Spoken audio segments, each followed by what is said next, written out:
A palavra de Deus é o fundamento, é a rocha firme, onde nós construímos a nossa casa, a nossa morada espiritual.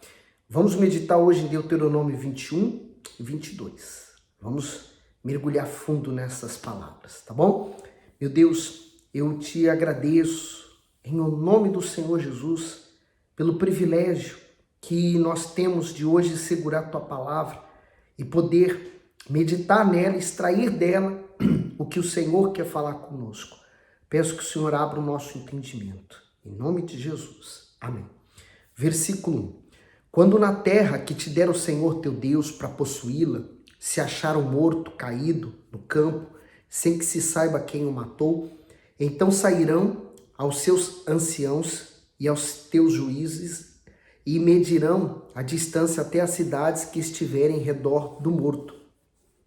E na cidade mais próxima ao morto, os anciãos da mesma cidade tomarão uma novilha da manada que não tenha trabalhado nem tenha puxado com jugo, e os anciãos daquela cidade trarão a novilha a um vale áspero, que nunca foi lavrado nem semeado, e ali, naquele vale, degolarão a novilha.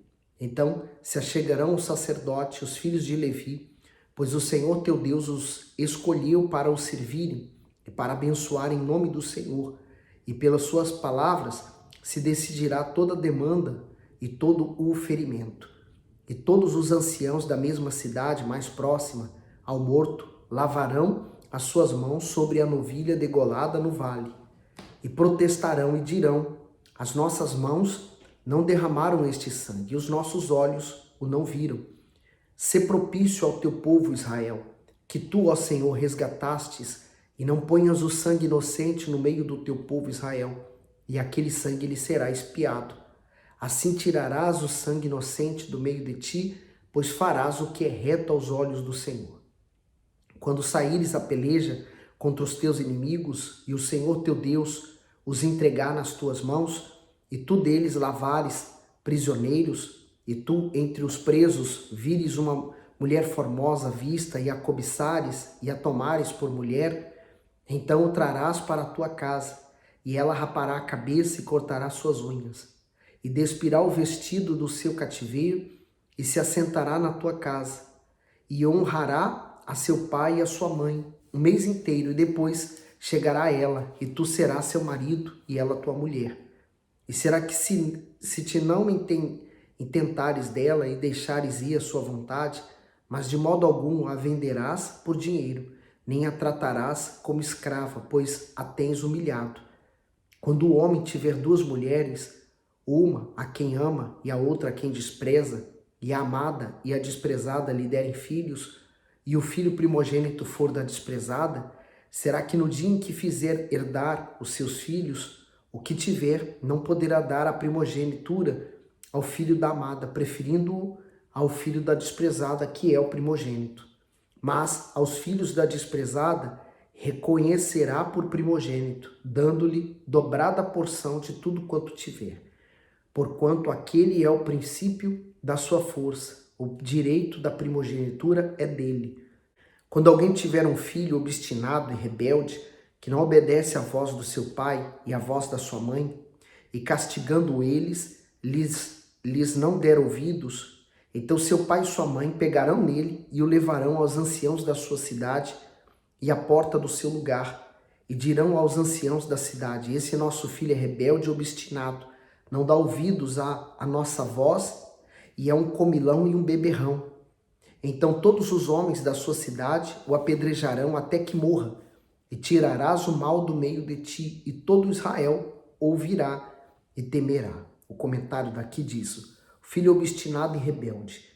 Quando um pai chega ao ponto de entregar o próprio filho à justiça, é porque já se esgotaram todos os recursos necessários para continuar lutando por ele. Em muitos casos, os inúmeros conselhos e a boa educação não tiveram nenhum proveito. Temos visto bons pais que já não sabem mais o que fazer para abrigar os olhos do filho rebelde, viciado ou perdido. Alguns até perdem a cabeça e espancam. Porém, nada disso funciona. Somente a oração fervorosa, aliada a uma ação de fé tem o poder de mover as mãos do Todo-Poderoso para transformar totalmente a natureza ruim de uma pessoa. E de fato, se Deus foi poderoso para nos fazer ver a sua mão, né? Nos entendeu, nos compreendeu, nos amou, Ele também vai ser poderoso para livrar os nossos familiares. No 22, quando também em alguém houver pecado, digno de juízo de morte, e for morto, e o pendurares no madeiro, o seu cadáver não permanecerá no madeiro, mas certamente o enterrarás no mesmo dia, porquanto o pendurado é maldito de Deus. Assim não contaminarás a tua terra, que o Senhor teu Deus te dá por herança. Sabe o que é forte? É que o Senhor Jesus foi pendurado no madeiro, lembra-se? Então ele se tornou maldito, né? Então ele foi o símbolo da maldição. Aliás, o nosso castigo, o nosso pecado estava sobre ele. Então quando olhamos para Jesus na cruz, nós enxergamos a nós, os nossos pecados, crucificado com Jesus, nos livrando dele. Então ele foi tirado realmente no mesmo dia. Agora Deuteronômio 22. Vendo extraviado boi ou ovelha de teu irmão, não te desviará deles, restituí-los-ás sem falta a teu irmão. E se teu irmão não estiver perto de ti, ou não o conheceres, recolhê-los-ás na tua casa, para que fiquem contigo até que teu irmão os busque, e tu lhes restituirás. Assim também farás com o jumento, e assim farás com as tuas roupas, assim farás também com todas as coisas perdidas que se perder de teu irmão, e tu achares, não te poderás omitir. Se vires o jumento que é de teu irmão, o seu boi, caídos no caminho, não te desviarás deles, sem falta o ajudarás e levantá-lo-ás. Não haverá traje de homem na mulher, nem vestirá o homem roupa de mulher, porque qualquer que faz isso, abominação é ao Senhor teu Deus. E o comentário diz, identidade do ser humano deve ser preservada. Naquela época, homens e mulheres vestiam túnicas. O que diferenciava as vestes masculinas das femininas eram acessórios, mantos, cintos ou cores. Homens e mulheres são criaturas de Deus, constituídas de diferenças que devem ser evidentes em seu modo de viver, para portar e vestir. Isso não significa que devem se moldar as regras rígidas de vestuário. No entanto, precisam ser criteriosos quanto às tendências seculares, que muitas vezes ultrapassam o bom senso e mostram um caráter totalmente inverso ao do Altíssimo. Então, quer dizer, o problema da sexualidade, né? Ela vem, na verdade, da ausência do Espírito Santo. Porque a pessoa se torna insatisfeita, né, com o seu próprio corpo. Quantas mulheres, por exemplo, elas não se cansam de fazer cirurgias estéticas porque elas não estão contentes consigo mesmas, né? E muitas delas são lindíssimas, mas elas não conseguem ver isto.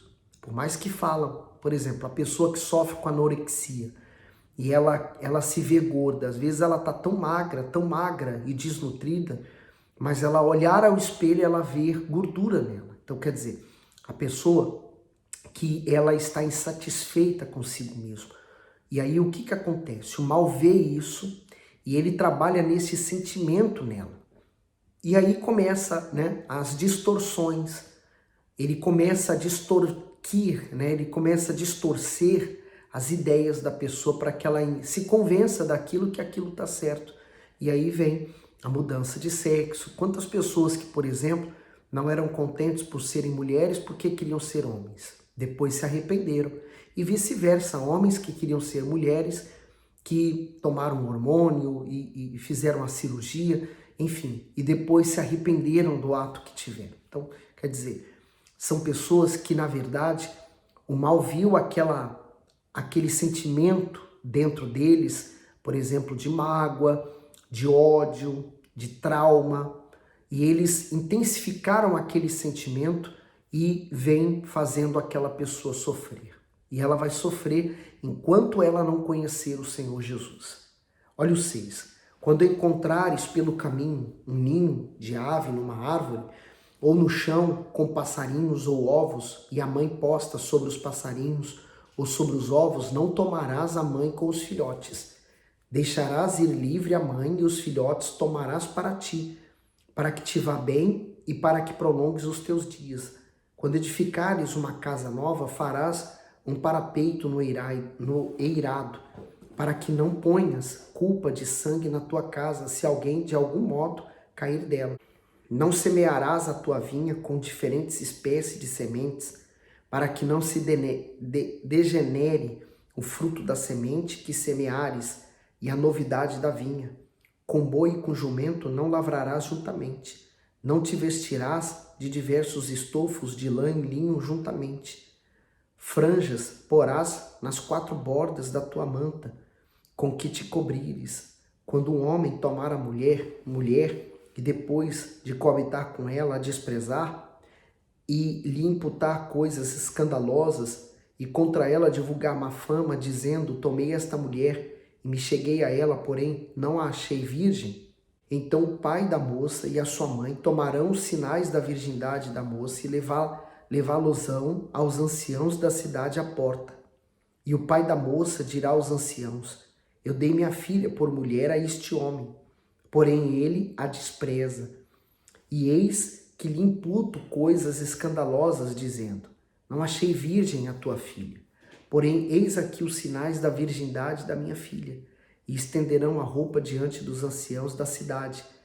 Então os anciãos da mesma cidade tomarão aquele homem e o castigarão, e o multarão em 100 siclos de prata e os darão ao pai da moça, porquanto divulgou má fama sobre uma virgem de Israel.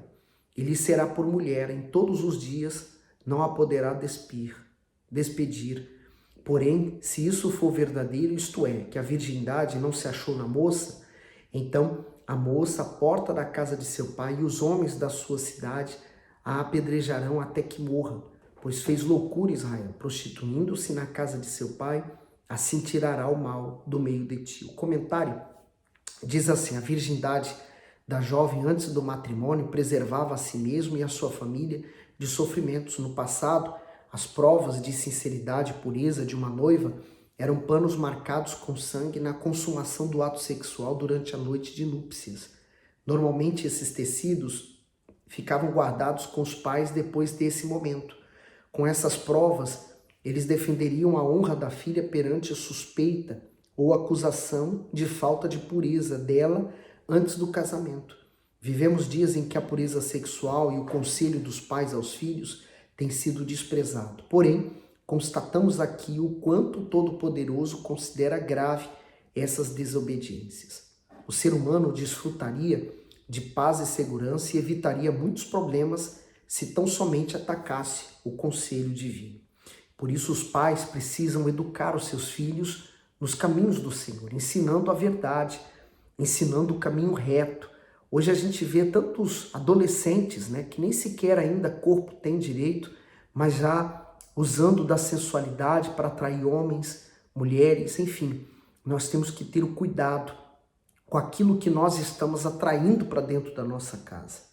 Agora o 22. Quando o homem for achado deitado com mulher que tenha marido, então ambos morrerão. O homem que se deitou com a mulher e a mulher, assim tirará o mal de Israel. Por isso que aquele pessoal que pegou aquela mulher em flagrante adultério e levou para o Senhor Jesus, eles não tinham boa intenção. Porque se a intenção deles fosse cumprir as regras, a lei da palavra de Deus, eles teriam pego os dois, o homem e a mulher, mas eles só pegaram a mulher mesmo, porque a intenção deles era má, era fazer com que o Senhor Jesus caísse em contradição ou viesse se entregar à morte também. No 23.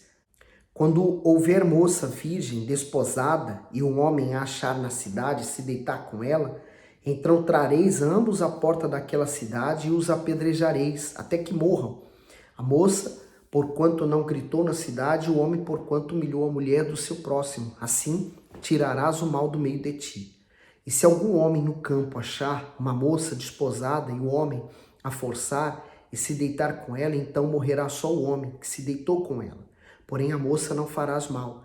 A moça não tem culpa de morte, porque como o homem que se levanta contra o seu próximo, ele tira a vida, assim é este caso. pois a achou no campo. A moça desposada gritou, não houve quem a livrasse. Quando um homem achar uma moça virgem, que não for desposada, e pegar nela, e se deitar com ela, e forem apanhados, então o homem que se deitou com ela dará ao pai da moça 50 siclos de prata, e porquanto a humilhou, lhe será por mulher. Não a poderá despedir em todos os seus dias. Nenhum homem tomará a mulher de seu pai, nem descobrirá a nudez de seu pai. Aí você fala assim, poxa, mas é tão rigoroso de fato, né? Assim também o Senhor Jesus falou com respeito ao pecado. Se o teu olho direito te faz pecar, arranca-o e lança-o fora. Se o teu braço direito te faz pecar, arranca-o e lança-o fora. É melhor você entrar sem um olho, sem um braço no reino dos céus, do que entrar com tudo isso no inferno. Então, quer dizer, às vezes tem coisas que realmente nós temos que ser radical na nossa vida. O comentário daqui diz assim, ó, se um homem se relacionasse com uma mulher solteira, teria que se casar com ela. Está em Êxodo 22, do 16 ao 17. Caso se relacionasse com uma mulher comprometida, seja noiva, seja casada, tanto ele quanto ela seriam apedrejados até a morte. Embora em muitas sociedades não haja mais a pena de morte para esse tipo de conduta, as consequências da infidelidade conjugal e da prática sexual sem compromisso continuam pesados para a alma. Os mandamentos divinos não são um mero capricho, mas uma forma de proteção ao ser humano. Ignorá-los é colocar-se em risco e procurar grandes problemas, tanto familiares quanto espirituais. E seguindo para o Deuteronômio 23, nós temos ainda um tempo, então vamos aproveitá-lo agora para ler. É as direções que Deus vai dando. Olha só, no versículo 1. Aquele a quem forem trilhados os testículos ou cortado o membro viril, não entrará na congregação do Senhor. Nenhum bastardo entrará na congregação do Senhor, nem ainda a sua 10ª geração entrará na congregação do Senhor. Nenhum amonita, nem moabita entrará na congregação do Senhor. Nem ainda a sua 10ª geração entrará na congregação do Senhor eternamente. Porquanto não saíram com pão e água e receber-vos no caminho, quando saíeis do Egito, e porquanto alugaram contra ti a Balaão, filho de Beor, de Petor, de Mesopotâmia, para te amaldiçoar. Porém o Senhor teu Deus não quis ouvir Balaão. Antes o Senhor teu Deus trocou em bênção a maldição, porquanto o Senhor teu Deus te amava. Então, você não deve estar preocupado com aqueles que te fazem mal. Você tem que estar preocupado em agradar a Deus. Quem agrada a Deus, Deus transforma a maldição em bênção. No 6. Não lhes procurarás nem paz nem bem em todos os teus dias para sempre. Não abominarás o edomeu, pois é teu irmão, nem abominarás o egípcio, pois estrangeiro foste na sua terra. Os filhos que lhe nasceram na 3ª geração, cada um deles entrará na congregação do Senhor. Quando o exército sair contra os teus inimigos, então te guardarás de toda coisa má. Quando entre ti houver alguém que por algum acidente noturno não estiver limpo, sairá fora do arraial, não entrará no meio dele. Porém, será que declinando à tarde se lavará em água e se pondo o sol entrará no meio do arraial. Também terás um lugar fora do arraial para onde sairás, e entre as tuas armas terás uma pá. E será que quando estiveres assentado fora, então com elas cavarás, e virando-te cobrirás o que defecastes. Porquanto o Senhor teu Deus anda no meio do teu arraial, para te livrar e entregar a ti os teus inimigos, pelo que o teu arraial será santo, para que ele não veja coisa feia em ti e se aparte de ti. O comentário diz assim, a purificação. A presença do Altíssimo entre os soldados no acampamento lhe daria a vitória. No entanto, isso requeriria deles pureza e santidade. Ninguém podia permanecer ali se estivesse imundo. De igual modo, devemos ser arrojados em nossa vida espiritual, pois como servos de Deus militamos uma guerra. Porém, não conseguiremos vencer as batalhas diárias ou livrar as pessoas das garras do diabo se estivermos impuros, isto é, no pecado. Se os soldados dos exércitos terrenos devem seguir normas rígidas de obediência, disciplina, ordem, respeito. Imagine aqueles que fazem parte do exército de Deus. Então, nós estamos em plena batalha contra o diabo. Como que eu posso estar imundo querendo lutar contra o imundo? Então, eu tenho que ser santo para lutar contra o imundo e vencê-lo. No 15, não entregarás a seu senhor o servo que fugiu de seu senhor para se acolher a ti. Contigo ficará no meio de ti, no lugar que escolher, em alguma das tuas portas onde lhe agradar. Não o oprimirás. Não haverá prostituta entre as filhas de Israel, nem haverá sodomita entre os filhos de Israel. Não trarás o salário da prostituta, nem preço de uma sodomita, à casa do Senhor teu Deus por qualquer voto, porque ambos são igualmente abominações ao Senhor teu Deus. O teu irmão não emprestará com juros, juros em dinheiro, juros em comida, juros em qualquer coisa que se empreste com juros. Ao estranho emprestará com juros, porém a teu irmão não emprestará com juros, para que o Senhor teu Deus te abençoe em tudo que puseres a tua mão, na terra a qual vais a possuir. Ele diz emprestar e pagar, né? Porque há pessoas que pegam emprestado nunca mais pagam, são mal pagadores, aí é mau caráter. No 21, quando fizer algum voto ao Senhor teu Deus, não tardarás em cumpri-lo, porque o Senhor teu Deus certamente o requererá de ti e em ti haverá pecado. Porém, abstendo-te de votar, não haverá pecado em ti. O que saiu dos teus lábios guardarás e cumprirás, tal como voluntariamente votaste ao Senhor teu Deus, declarando pela tua boca. E o comentário diz assim: o ato de fazer um voto ao Senhor é antigo e eficiente. Deve ser feito com seriedade, pois o Altíssimo zela e honra a palavra empenhada. Lamentavelmente, há os que fazem votos firmados na emoção e logo depois desistem. Para os que estão nessa condição, o correto é consertar-se com Deus, pedindo perdão pelos votos precipitados e não cumpridos, e a partir daí agir com firmeza para ir até o fim com o que prometeu ao Senhor. Por isso que o voto é tão importante, né? Se eu fiz um voto para com Deus, eu não posso voltar atrás. Devo cumpri-lo, né? Exigir de mim esse cumprimento. E o voto, por exemplo, eu casei com a minha esposa, eu fiz votos com ela perante Deus no altar. Então, Deus estava junto comigo naquele momento do voto. Então, eu não vou abandonar minha esposa depois do voto que eu empenhei com ela, né? E com Deus também. Então, olha o quão importante é você pôr Deus à frente e tudo que você falar, você cumprir. Seja uma pessoa de palavra. O Senhor Jesus ensinou que da nossa boca só pode sair sim, sim, não, não. E o que passa disso? Vem do diabo. Então, se eu fico com meias palavras, meio sim, meio não, eu estou de mãos dadas com o diabo. Então, isso não é de Deus. No 24, quando entrares na vinha do teu próximo, comerás uva conforme o teu desejo, até te fartares, porém não as porás no teu cesto. Quando entrares na seara do teu próximo, com a tua mão, arrancarás as espigas, porém não porás a foice na seara do teu próximo. E graças a Deus, eu vejo com tudo isso que nós estamos lendo, o cuidado que Deus tem com a gente. E que cuidado, né? Diferente das outras nações, que os deuses pouco se importavam com o estilo de vida que os seus servos iriam viver, conquanto que a alma dele, a alma daquelas pessoas fosse deles. Claro, o diabo não se preocupa com o que você vai fazer, de bem ou de errado, ele só quer a sua alma. Tudo que ele quer. Deus não. Deus ele se preocupa com o nosso bem-estar aqui nesta vida, para que nós possamos estar com ele na eternidade.